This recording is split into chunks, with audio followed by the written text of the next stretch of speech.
بەناوی خوای گەورە و میهرەبان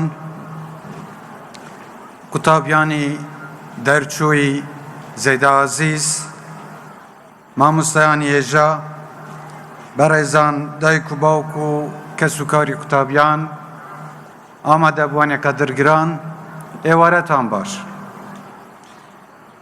بەختەوەرم کە ئەمڕۆ لەگەڵتانم و بەشدارم لە ڕێوڕەسمی دەرچوونی ژمارەیەکی دیکە لە قوتابیە ئازیزەکانمان پیرۆزباییەکی گەرمتان لێ دەکەم و ئومێدەوارم هەمیشە سەربەرز و سەرکەوتوو بن لە ژیانی داهاتووتاندا.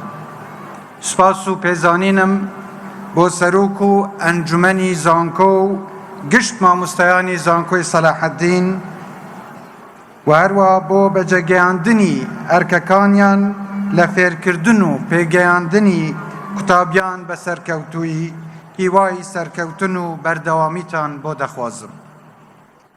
هەروەها دەستخۆشی لە دایک و باوک و کەس و کاری قوتابیانی عەزیز دەکەم بۆ ئەرکێشان و بەرپرسیارەتیان لە پەروەردەکردن و پێگەیاندنی ڕۆڵەکانیان و هاوکاریکردنیان لە تەواوکردنی قۆنەغەکانی خوێندن. هەر لەم کاتەدا دیارە ڕێوڕەسمی دەرچوونی ژمارەیە قوتابی وابزانم 50 قوتابی لە زانکۆی کەتۆلیکی هەولێر لە شارۆچکەی عەنکاوەش بەڕێوە دەچێت. هەر لێرەوە من پیرۆزبایی لە دەرچوانی ئەو زانکۆش دەکەم و سپاس و پێزانینم بە مامۆستایانی ئەو زانکۆش دەگەینم. بەڕێزان جێخۆیەتی لێرە ئێمە یادی هەردوو پرۆفسۆری شەهیدی زانست دکتۆر کاوان ئیسماعیل و دکتۆر ئیدریس حەمەخان بەرز ڕابگرین. زانکۆی سەلاحەددین یەکێکە لە زانکۆکۆن و دێرینەکانی کوردستان و زۆر جاریش بە زانکۆی دایک دەناسرێت چونکە بنەما و سەرچاوەی دروستبوونی چەندین زانکۆی دیکە بووە لە هەرێمی کوردستان. تا ئێستاش دەیان هەزار قوتابی لەم زانکۆیە خوێندنیان تەواو کردووە کە بەشێکی بەرچاویان ئەمڕۆ لە دامۆدەزگاکانی حکوومەتی هەرێمی کوردستان بەرپرسیارەتی گرنگیان پێسپێردراوە. زانکۆی سەلاحەددین ڕۆڵێکی گرنگ و دیاری لە ئاوادانکردنەوە و بنیادنانی هەرێمی کوردستان هەبووە. ئەم زانکۆیە هەمیشە و بەردەوام جێگەی گرنگیدان و بایەخی جەنابی سەرۆک مەسعود بارزانی بووە کە لە سەرەتای ڕاپەڕینەوە لە بارودۆخی سەختی ئابووری ئەو کاتەدا جەنابی سەرۆک بە هەموو شێوەیەک پشتیوانی زانکۆی سەلاحەددینی کرد بۆ ئەوەی بەردەوام بێت لە پرۆسەی خوێندن و پێگەیاندنی نەوەکانمان و مامۆستایانیش هەموو هەوڵێکیاندا نەیەڵن زانکۆ لە پەروەردەکردنی قوتابیەکان بوەستێت.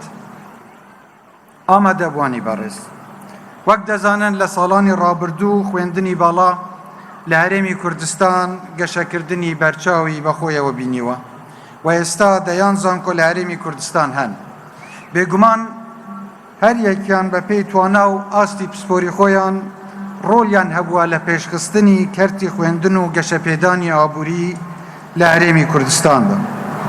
بەڵام لە هەمان کاتدا دەزانم کە گرفتی زۆریش لە زانکۆکاندا هەن.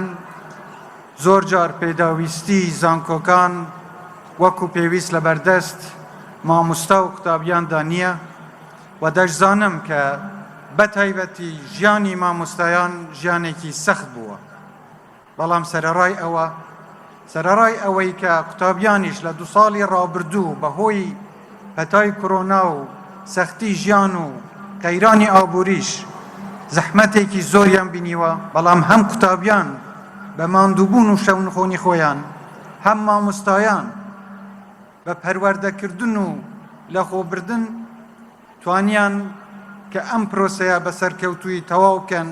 من سوپاسی مامۆستایان دەکەم و دەستخۆشی لە قوتابیان دەکەم و دڵنیاتان دەکەمەوە کە حکوومەتی هەرێمی کوردستان بە هەموو هێز و توانای خۆی هەوڵ دەدات بۆ ئەوەی زانکۆکانمان پێویستیان بە پەرەپێدان و پێشکەوتنی زیاتر هەیە بۆیان دابین بکەین بۆ ئەوەی بتوانن پێشبڕکێ لە گەل زانکۆ و ناوەندە ئەکادمیەکانی ناوچە و جیهانیشدا بکەن و لە ئاست پێشکەوتنی زانستی تەکنۆلۆژیای ئەم سەردەمەدا بن. ئێمە لە حکوومەتی هەرێمی کوردستان هەموو هەوڵ و توانەیەکی خۆمان دەخەینە گەر بۆ چاکسازیکردن و یارمەتیدانی کەرتی پەروەردە و خوێندنی باڵا و گەشەپێدانی زیاتری زانکۆکانی هەرێمی کوردستان بۆ ئەوەی زانکۆکانمان تەنیا شوێنی بەخشینی بڕوانامە و کارگەی بەرهەمهێنانی مرۆڤی بڕوانامەدار نەبن، بەڵکو دەستگا و ناوەندێکی گرنگی داهێنان و پێشکەوتن و گۆڕانکاری بن لە کۆمەڵگەدا بۆ ئەوەی بتوانن نەوەیەکی هوشیار و نیشتیمان پەروەر و مرۆڤ دۆست و ژینگە پارێز پەروەردە بکەن.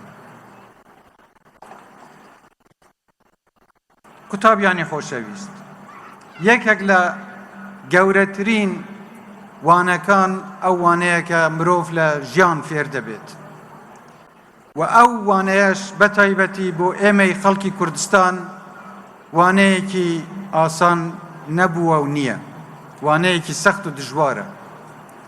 ئێوە بینیتان کە لە ماوەی ڕابردوو بە بیانۆی جیاجیا بەبێ پاساو پەلاماری وڵاتەکەمان دەدرێت، پێشەلی سەروەری خاکەکەمان دەکرێت، پێشەلی مافە دەستوریەکانمان دەکرێت. ئێمە وەڵامی ئەم جۆرە هەڵوێستانە بەوە دەدەینەوە کە خۆمان بەهێز بکەین، وڵاتەکەمان بەهێز بکەین. بەهێزبوونی وڵاتەکەی ئێمە بەهێزبوونی تاکەتاکەی ئێوەیە. تاکو ئێوە بتوانن زیاتر خۆتان بە زانست، بە خۆشەویستی وڵات، بە لێبوردن، بە پێکەوە ژیان بەهێزتر بکەن، وڵاتێکی بەهێزترمان دەبێت و ئێمە دەتوانین ڕوبەڕووی هەموو ئەو لەمپەرانە ببینەوە کە دەخرێنە سەر ڕێگامان.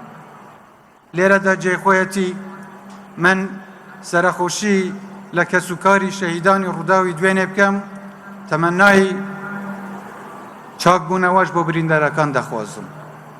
ئەو پەلامارانەی کە دەکرێنە سەر خاکەکەمان بەداخەوە بە هیچ شێوەیەک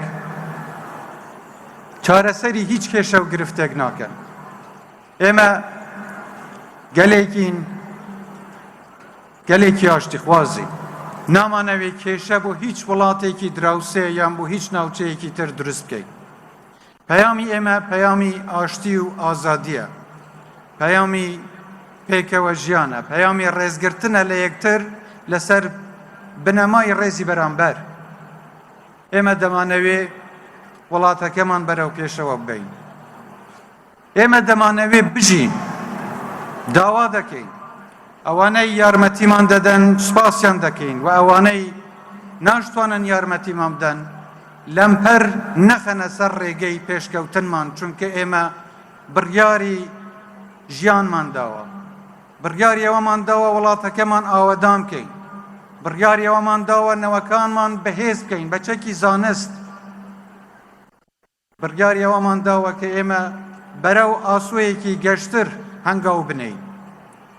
و ئێوەی بەڕێز، ئێوەی قوتابی خۆشەویست، ئێوەی دەرچوانی عزیز دەتوانن وڵاتی خۆتان ئاوەدان بکەن، بەهێز بکەن، بەرەو قۆناغێکی پێشکەوت و ئاوەدانتر ببەن. ئێمە سەرکۆنەی هەموو ئەو پەلامار و دەست درێژیانە دەکەین کە دەکرێنە سەرمان. و داوا لە حکوومەتی فدرالی عێراق و کۆمەڵگەی نێودەوڵەتیش دەکەین کە سنوورێک بۆ ئەو دەست درێژیە و پەلامارانەی دەکرێنە سەرمان دابدرێت. خۆشەویستان، من جارێکی تر پیرۆزبایی دەرچوونتان لێ دەکەم و لە هەمان کاتدا داواتان لێ دەکەم ئەم کوردستانە ئەمانەتە بەدەستی ئێوەوە، بیپارێزن، وانەی خۆشەویستی بۆ وڵات، وانەی پارێزگاریکردن لە وڵات بکەنە پیشەی خۆتان ئەم وانەیە نەک تەنیا خۆتان پێی دەوڵەمەندکەن و فێر بن بەڵکو و خەڵکانی تریش ئەبێ فێرکەن. ئێوە ئایندەی وڵاتەکەمانن. کوردستان دەکەوێتە دەستی ئێوە. دڵنیام لە دەستێکی ئەمێندا دەبێت. هیوادارم جارێکی تر هەمیشە هەر سەرکەوتوو بن لە ژیانی پیشەییتاندا، لە ژیانی داهاتوونتاندا، کوردستانیشمان هەر ئاوەدان بێت. زۆر زۆر سپاس.